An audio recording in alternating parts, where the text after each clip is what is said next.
അപ്പോൾ രാവിലെ ഒരു പണി മേടിച്ച് കിട്ടിയിരിക്കുകയാണ്. എന്നെ പറയാനാ, ഒന്നും പറയണ്ട, കിട്ടാനുള്ള പണി ഇരന്ന് തന്നെ മേടിച്ചു. നോക്കി കണ്ടൊക്കെ നടന്ന പണി മേടിക്കാതെ ജീവിക്കാം. രാവിലെ എനിക്കിട്ട് കിട്ടാനുള്ള പണി കിട്ടി. വെറും 1000 രൂപയ്ക്ക് വരും 10,000 രൂപയുടെ ഒരു പണിയാണ് കിട്ടിയിരിക്കുന്നത്. അപ്പോൾ സൂക്ഷിക്കുക, അവനോട് സൂക്ഷിച്ചാൽ അവനോട് കൊള്ളാം. പൈസ പോകുന്നത് മാത്രമല്ല, അപ്പോൾ സമയം കൂടെ കളഞ്ഞിരിക്കുക അവർ. ഇനിവേ കിട്ടേണ്ട പണിയൊക്കെ നോക്കി കണ്ടൊക്കെ നോക്കി മേടിക്കുക.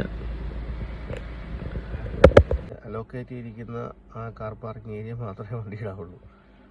അല്ലെങ്കിൽ 3 യൂറോയ്ക്ക് പകരം ചിലപ്പം 120 യൂറോ കൊടുക്കേണ്ടി വരും.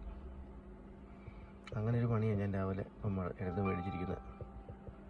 പാർക്കിങ് ടൈം ഉണ്ടായിരുന്നു. ടൈം കഴിഞ്ഞപ്പം അമ്മമാർ ക്ലാമ്പ് ചെയ്തു. ഞാൻ അറിഞ്ഞില്ല, ലേറ്റ് ആയിപ്പോയി. അതുകൊണ്ട് 8-ന് പണി കിട്ടി. എൻ്റെ പൈസ നഷ്ടമായിട്ടുണ്ട്. സന്തോഷമായി. Clamping notice. ഞാൻ വണ്ടി കൊണ്ട് അനധികൃതമായി പാർക്ക് ചെയ്തു. അതിന് അവന്മാർ എനിക്ക് 120 രൂപ ഫൈൻ അടിച്ചിട്ടുണ്ട്. അവരെ കോണ്ടാക്ട് ചെയ്യുക, പേയ്മെൻറ്റ് ഓൺലൈൻ അടയ്ക്കുക, വണ്ടി റിലീസ് ചെയ്യുക.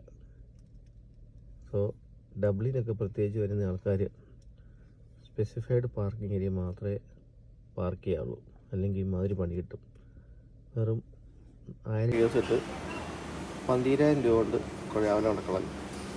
120 യൂറോയാണ് ക്ലാമ്പ് റിലീസ് ചെയ്ത് കൊടുക്കുന്നത്.